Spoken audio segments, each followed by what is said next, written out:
अफ़गानिस्तान और पाकिस्तान के दरमियान जो एक तनाव है वो अभी बरकरार है। सफारती कोशिशों का आगाज़ हो चुका हुआ है। एयर स्ट्राइक्स जो हैं वो पाकिस्तान में बढ़ते हुए दहशतगर्दी के हमलों के बाद पाकिस्तान ने मजबूरन की थी। पाकिस्तान की जो अस्करी दिफाई सलाहियतें हैं वो बहुत कई गुना बेहतर है तालिबान से। क्या ये मुल्क पाकिस्तान के सरहदी इलाकों को मुसलसल क्योस में देखना चाहते हैं? तालिबान की जो स्टबर्नेस है वो एक माइंडसेट है, वो एक बड़ा मुज़ाकरात की राह में मज़ाहिम रहा है। और जब आग लगी हो तो फिर सब जो है वो कोशिश करते हैं कि किसी भी तरीके से उस आग से आग को बढ़ाया जाए और उसमें तपे हुए तंदूर में रोटी पकाई जाए, उसको बुझाने की कोशिशें कम होती हैं। आदाब। नैरेटिव्स में आमिर आना और अफ़गानिस्तान और पाकिस्तान के दरमियान जो एक तनाव है वो अभी बरकरार है। सफारती कोशिशों का आगाज़ हो चुका हुआ है और इस तनाव के ख़ात्मे के बाद के इम्कानात के ऊपर भी बात हो रही है। तो चूंकि हम कोशिश करते हैं कि उन पहलुओं के ऊपर बात की जाए जिनका बराह रास्त ताल्लुक जो है वो नैरेटिव्स के साथ है, बयानियों के साथ है, जिनसे हमें पता चलता है किसी भी एक फ़रीक के मुस्तकबिल में आने वाले जो इरादे क्या हैं और कैसे वो रिएक्ट कर सकता है। वो बात कहीं ना कहीं पे उनके बयानियों में ढकी छुपी होती है। जब पाकिस्तान ने अफ़गानिस्तान के अंदर एयर स्ट्राइक्स की और ज़ाहिर है कि ये एयर स्ट्राइक्स जो हैं वो पाकिस्तान में बढ़ते हुए दहशतगर्दी के हमलों के बाद पाकिस्तान ने मजबूरन की थी, तो अचानक से कुछ सोशल मीडिया के ऊपर इस तरह की बात आना शुरू हुई कि जो नेशनल रेजिस्टेंस फ्रंट है अफ़गानिस्तान के अंदर वो चाहता है कि पाकिस्तान उनकी एक जला वतन हुकूमत को तस्लीम कर ले जिसका दारुल खलाफा वाखान हो। अगरचे ये एक अनवेरीफाइड ख़बर थी लेकिन ये सोशल मीडिया के ऊपर चल पड़ी। तो हम ये एनआरएफ का ज़िक्र क्यों कर रहे हैं और इसका ताल्लुक तालिबान की जंगी सलाहियतों से कितना है? 2 दिन में वाज़ेह हो चुका है कि पाकिस्तान की जो अस्करी दिफाई सलाहियतें हैं वो बहुत कई गुना बेहतर हैं तालिबान से। और ये बहुत पहले से अंदाज़ा था कि तालिबान अभी तक एक अपनी आर्मी नहीं बना सके और ना ही उनके पास अभी इतना टाइम है मिला है कि वो एक बाकायदा एक स्ट्रक्चर्ड आर्मी को खड़ी कर सकें। तालिबान ने दावे किए, फ़ज़ाइया हमलों के बाद में पता चला कि वो ज़्यादातर ड्रोन हमले थे और जिनको पाकिस्तान ने बड़ी आसानी से जो मार कराया। अब ये जो गुरिल्ला वॉरफेयर है जिसमें तालिबान को जो है तरबियत ख़ास महारत हासिल रही है और ज़ाहिर है कि इसमें पाकिस्तान का भी एक बड़ा किरदार है, तो वो उसकी सबसे बड़ी स्ट्रेंथ है। लेकिन ये जो गुरिल्ला वॉरफेयर है जो पाकिस्तान और अफ़गानिस्तान के दरमियान हालिया कशीदगी है, ये तनाव और जंग है, उसमें ये एक वक्त में कन्वेंशनल वॉरफेयर के साथ नहीं लड़ी जा सकती।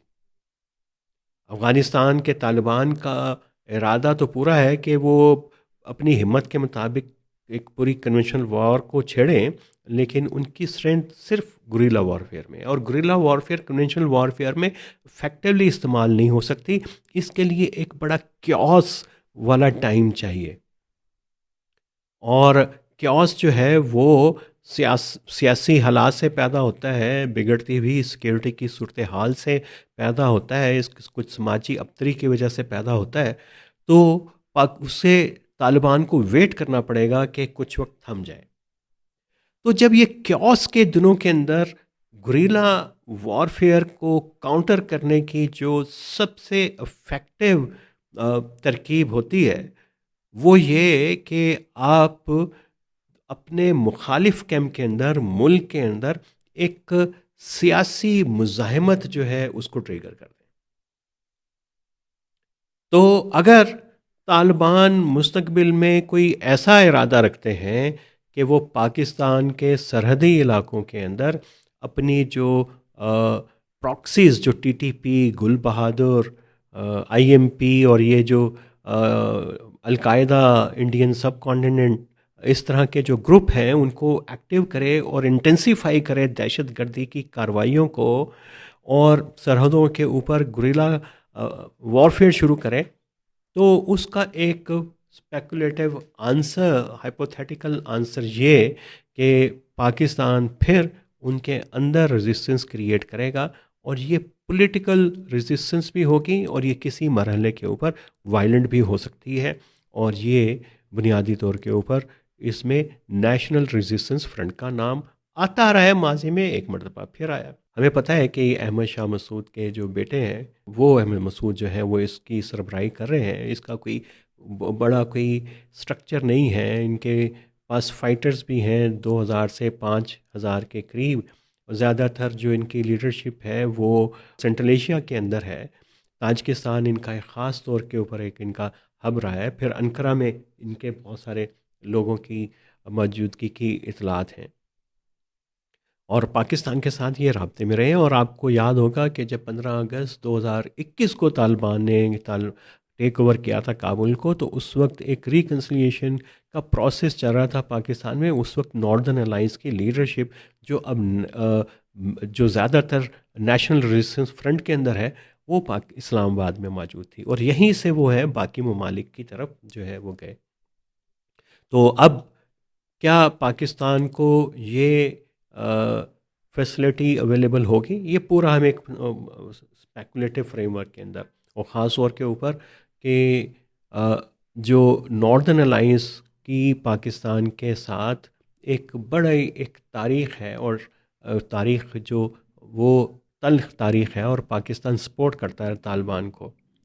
और ये जो एनआरएफ है, इसकी लीडरशिप ये कई बार कह चुकी है कि पाकिस्तान को जो है वो अपनी गलती तस्लीम करनी चाहिए कि जो उन्होंने तालिबान को सपोर्ट किया और से स्ट्रेटजिक ब्लंडर हुआ, तो एक नई शुरुआत हो सकती है। और इसको लेकिन ये जो एनआरएफ है, ये अभी है, इसकी वेट क्या है? बेशक फाइटर भी हो, कुछ लीडरशिप भी हो, लेकिन इस वक्त अफ़गानिस्तान में उसके लिए स्पेस बड़ी कम है। हामिद करज़ई हों, अशरफ गनी हों, और लोग अब्दुल्ला अब्दुल्ला हों, वो इस वक्त कौमी मुकालमे की तो बात कर रहे हैं, किसी एक को जंग की बात वहाँ पे नहीं हो रही। और इस वक्त अफ़गानिस्तान में कोई ऐसे हालात नहीं है कि एक बड़ी पॉलिटिकल एजिटेशन वहाँ पे शुरू हो सके।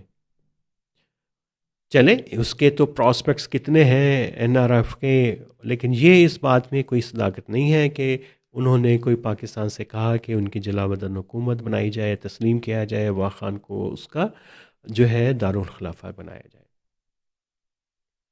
लेकिन पाकिस्तान के पास एनआरएफ एक ऑप्शन के तौर पे मौजूद रहेगा,